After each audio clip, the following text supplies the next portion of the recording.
수요 성경 강해 요한계시록 강해 첫 번째 시간 시작하겠습니다.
주님, 우리로 하여금 잘 죽게 하여 주시옵소서.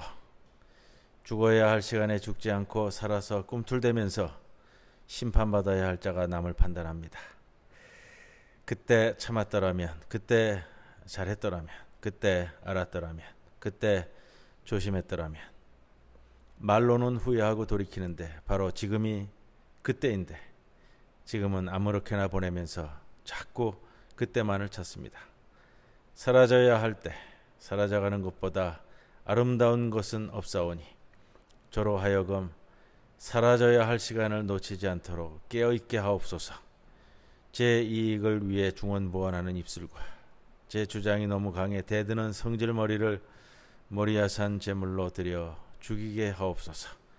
일상에서 감사의 샘물을 길어올려 욕망에 타는 목마름을 해갈하게 하옵소서. 예수님의 이름으로 기도드리옵나이다. 아멘. 215장 찬송 드립니다.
오늘 요한계시록 강해 이제 첫 번째 시간 시작하면서요.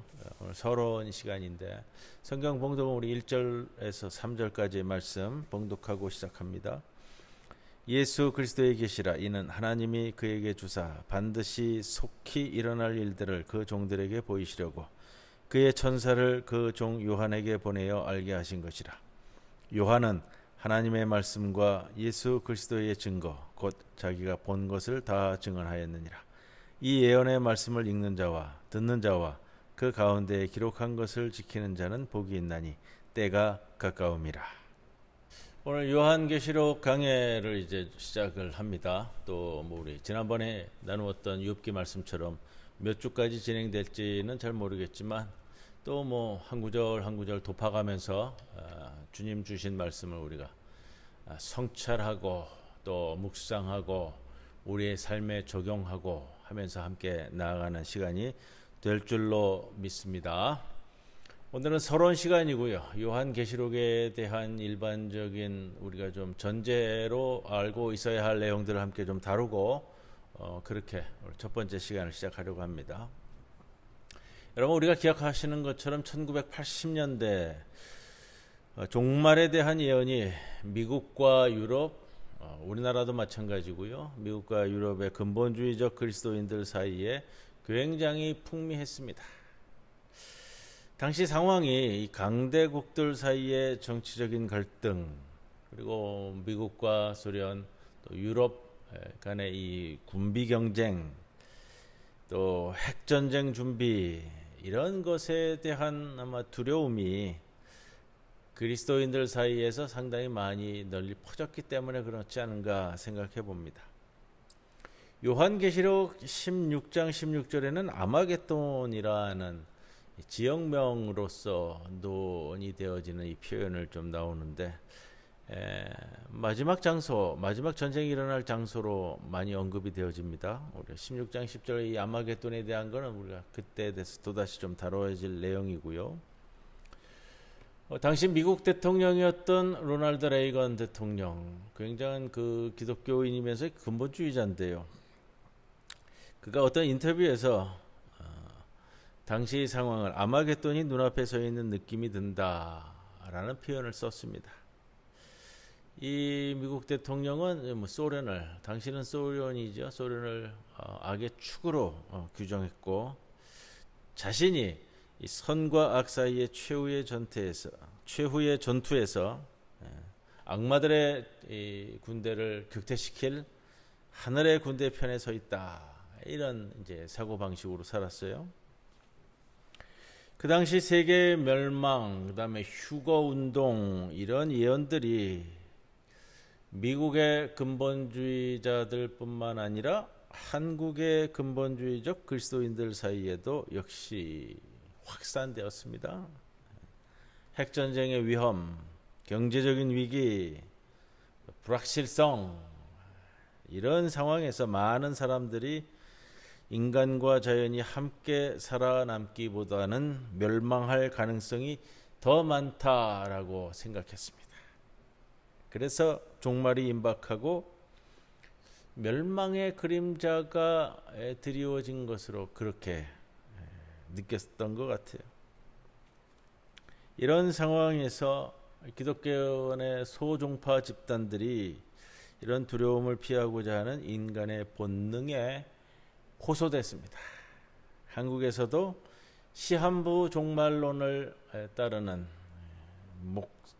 주장하는 목사들, 따르는 성도들이 많았습니다. 대표적으로요, 소종파들인데 다미선교회 주장한 내용 아시죠? 1992년 10월 28일에 지구의 종말과 신실한 성도들의 휴거가 일어날 것이다, 예언하고 다녔습니다. 막상 약속된 그날 자정까지 아무런 일이 일어나지 않았습니다. 그럴 경우에는 항상 반복되는 게 있어요.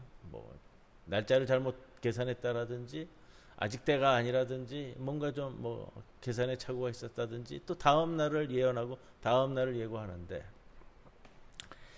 요한계시록이 전 세계적으로도 그렇고요.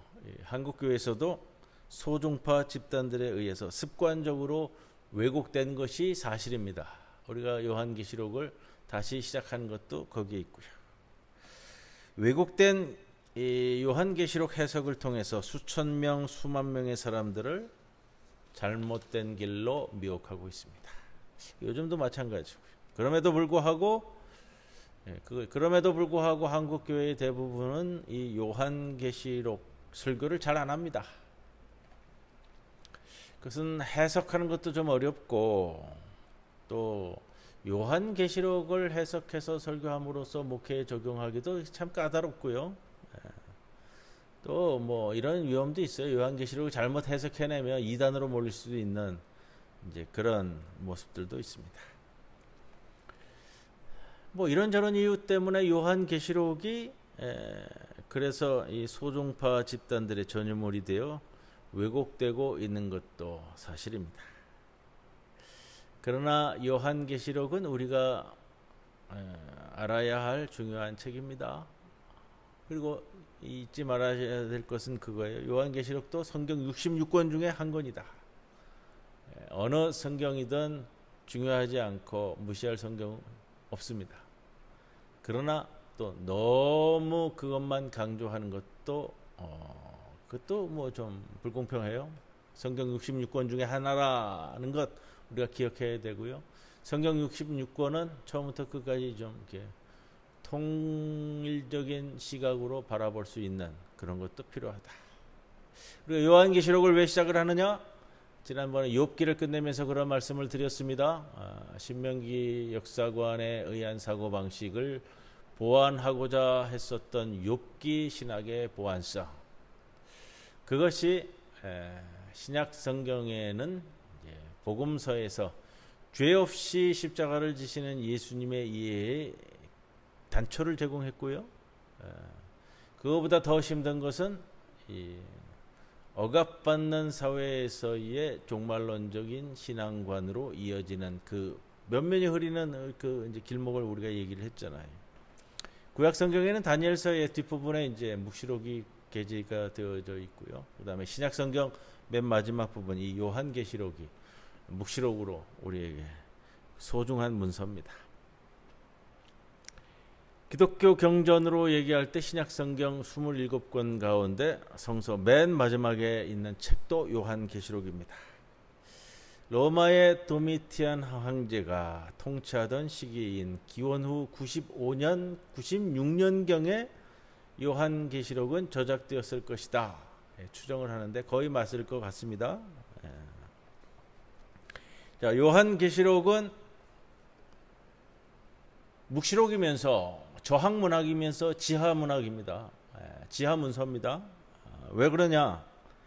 당시 전 세계를 제국주의적 사고방식으로 억누르고 있었던 로마의 제국주의를 가장 치열하게 비판한 성경이 요한계시록입니다. 그래서 요한계시록을 저항문학이면서 지하문서다 이런 표현을 씁니다.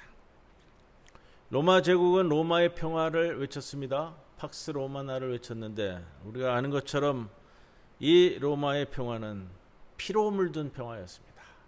힘에 의해서 유지되어지는 또 식민지 국가들은 억압하고 탄압하고 착취하고 약자들은 이제 죽음의 공간으로 내몰리고 황제 예배에 참석하는 것을 로마 제국에 대한 충성 증명으로 이야기하면서 기독교인들에게는 굉장히 고달픈 거예요. 유일신 신앙을 가진 기독교인들에게 로마의 신, 로마의 황제를 예배하라는 것. 그리고 바로 그것이 국가에 대한 그게 애국이고 그게 이제 충성인데, 자, 이런 상황에서 반제국적 복음을 외쳤던 순회 예언자 요한, 로마 제국의 반란자로 체포되어 지중해 외딴 섬인 밤모 섬에 유배됩니다. 뭐 영어로는 펜머스 섬이라고 그러더라고요. 펜머스, 밤모 섬인데 그가 거기서 계시를 통해 천상의 환상들을 보고 기록하여 소아시아 교회에 보낸 문서가 바로 요한 계시록입니다. 요한계시록에는 많은 숫자들 또 상징들이 나옵니다. 왜냐하면 요한 사도가 소아시아 지역에 흩어져 있는 7교회에 편지를 보내는데 검열을 통해잖아요. 검열관들은 알 수 없고 소아시아에 있는 그리스도인 성도들만이 이해할 수 있는, 어떻게 보면 비밀스러운 암호라고 할까요? 그리스도인들은 딱 이것이 이야기되어졌을 때 무슨 뜻이다라고 알 수 있는 것들, 그런 상징들, 그런 숫자들을 사용해서 계시의 책 요한계시록을 저술합니다. 요한계시록의 핵심 메시지는 뭐냐? 결국 그거 하나님의 심판인데, 지금 로마 제국에 의해서 자행되고 있는 폭력의 역사가 단절되고 새로운 대안적 세기가 시작된다는 것을 이야기합니다. 그것을 위해서 천상의 예수께서 지금 오신다. 로마 제국의 폭력의 희생자인 예수, 국가폭력의 희생자인데 역사 안에, 세계 안에, 교회 안에, 그리고 인간의 차원과 우주적 차원에 부활해서 살고 있는 예수 그리스도, 그가 지금 오신다는 거예요. 요한계시록 1장 17절 이하에 두려워하지 말라, 나는 처음이요 마지막이니 곧 살아있는 자라.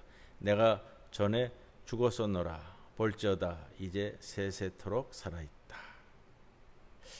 예수는 이 땅 위에 로마 제국이 아닌 대안적 세계를 건설할 프로젝트를 가지고 있습니다. 그걸 교회의 생활과 교회의 본질을 구성하는 4가지 요소로서 이야기하게 되어지는데, 그것은 7교회에 보낸 편지에 나오는 내용과 같습니다. 사랑과 믿음과 섬김과 인내. 사랑, 믿음, 섬김, 인내. 인내는 곧 저항이에요. 인내한다는 것은 저항이에요. 적극적인 저항일 수도 있고 소극적인 저항일 수도 있고, 그냥 참는다라는 것, 그걸 얘기하는 것이 아니고요. 이 저항을 가져야 인내할 수 있는, 이 기준에 따라서 7교회들을 칭찬하기도 하고 책망하기도 하고.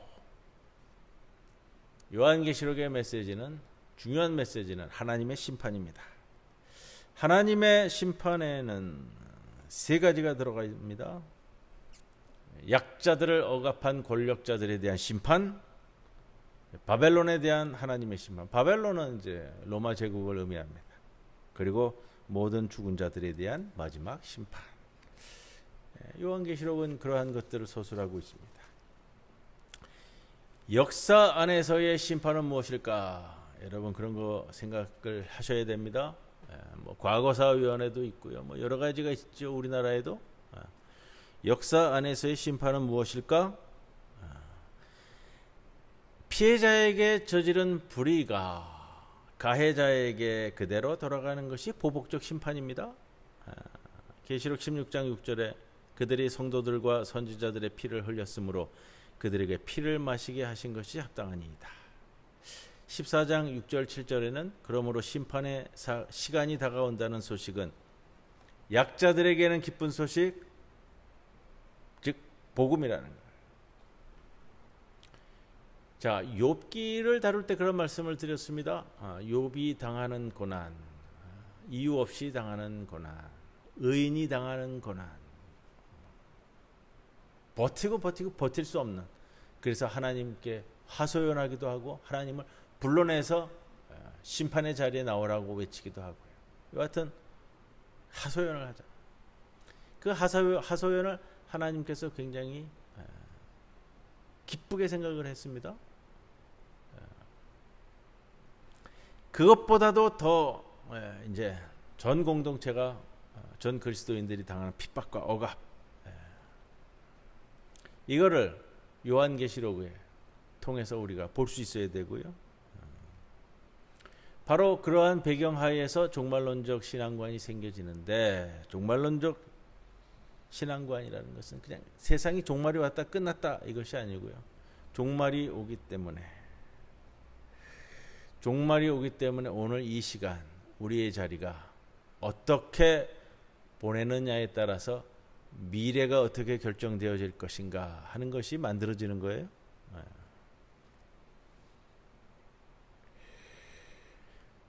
요한계시록은 지상의 황제 숭배와 대조되는 천상의 예배에 대한 환상들로 가득 차 있습니다. 로마 제국은 로마의 평화라는 이 담론을 통해 로마의 이 폭력을 은폐하고 학살당한 자들에 대한 기억을 역사에서 삭제했습니다. 힘에 의해서 식민지 국가들을 억압함으로써 유지되어지는 평화를 팍스 로마나라고 얘기하고요. 또 영어의 평화를 나타내는 피스라는 단어도 있는데, 피스라는 단어도 별로 그렇게 적합하지는 않은 것 같아요. 피스라는 단어는 이 페이먼트에서 나온 단어인데, 식민지 국가가 이 제국에게 이 페이먼트이죠. 뭐예요? 대금을 지불하고 유지되는 평화의 개념을 뜻하기 때문에 이것도 별로 그렇게 적절치 않거든요. 오히려 한자 표현으로서의 평화, 공평할 평자에다가 벼화자라고 예전에도 한번 말씀을 드렸는데, 벼화라는 것은 이제 곡식이에요. 곡식을 공평하게 나누어 먹는 게 평화다.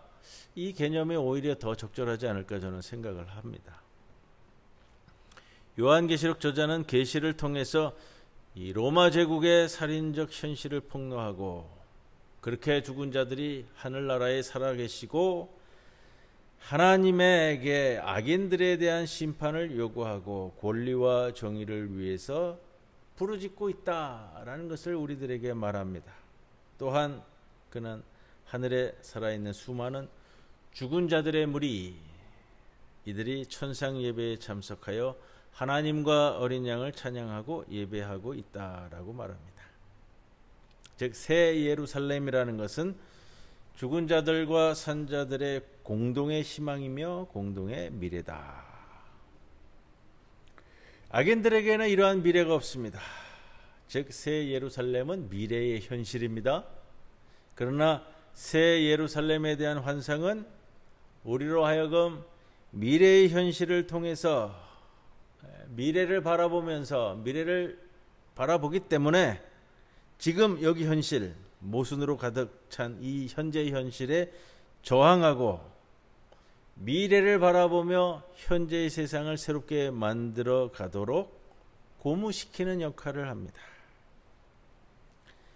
요한계시록이 또한 끊임없이 하늘에 대해서 관심을 갖는 것은 지금 여기 이 땅을 포기하는 것이 아니라 하늘을 쳐다보면서 땅의 현실을 하나님의 뜻에 맞게 변화시키기 위한 겁니다.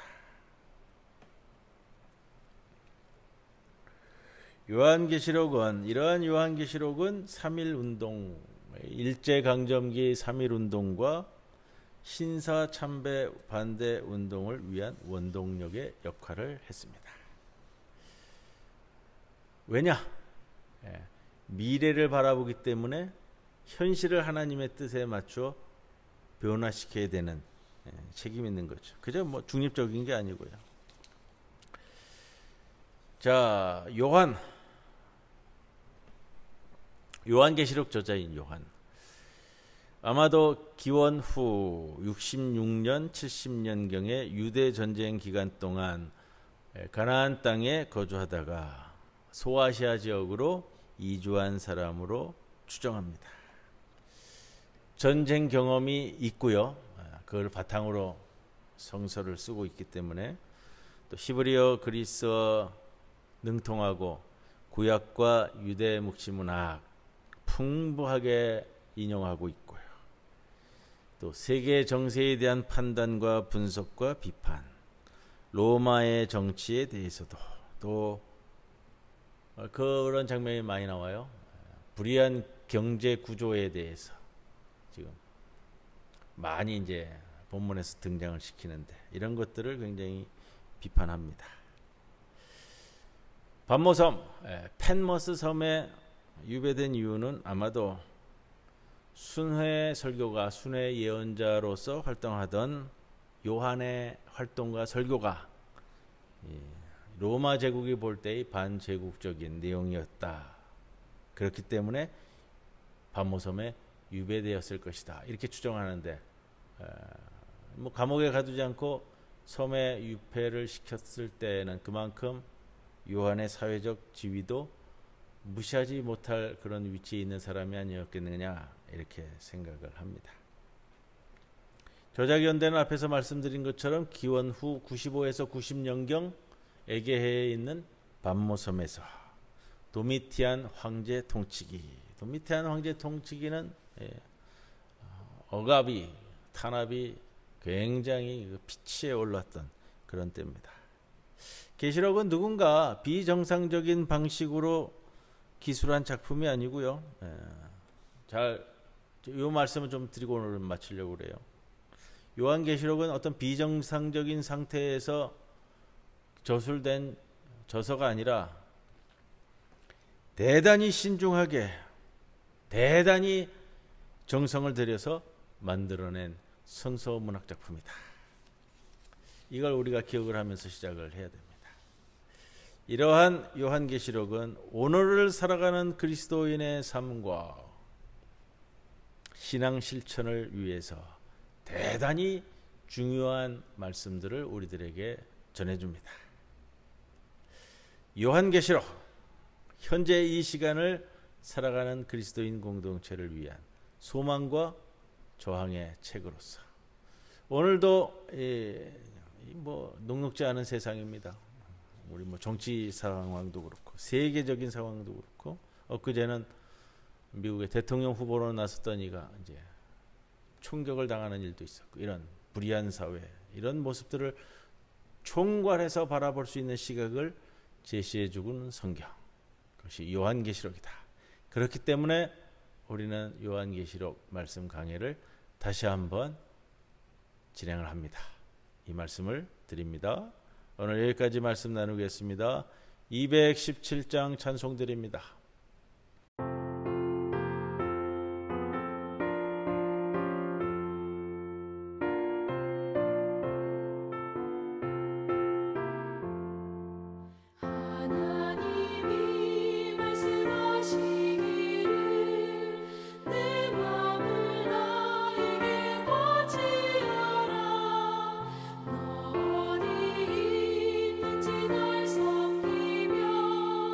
기쁨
주님 가르쳐 주신 기도문으로 함께 기도합니다.